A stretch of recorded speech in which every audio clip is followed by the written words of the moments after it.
Dans un discours devant les habitants de la ville de Shahrekord, au sud-est du pays, le président iranien Mahmoud Ahmadinejad a affirmé que la nation iranienne se réservait le droit à un acte de représailles ferme face au tout gouvernement qui cherche, sous prétexte de l'adoption de résolutions anti-iraniennes, bafouer le droit de l'Iran.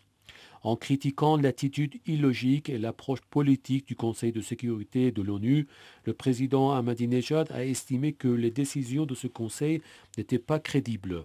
Les États-Unis et leurs alliés, de par leurs tentatives, ne seront pas en mesure de donner le moindre crédit au Conseil de sécurité, a-t-il ajouté.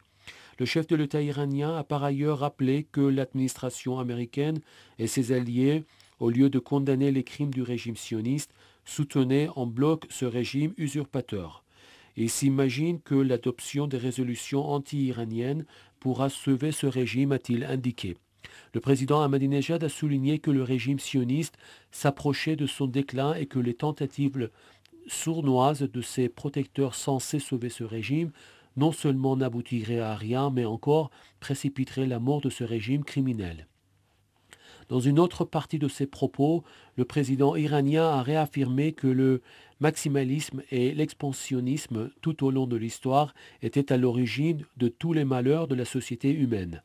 Toutes les guerres, les occupations et les massacres et les malveillances proviennent du fait que certaines puissances, motivées par leurs propres intérêts égoïstes, cherchent à dominer et humilier les nations, a ponctué le président Ahmadinejad.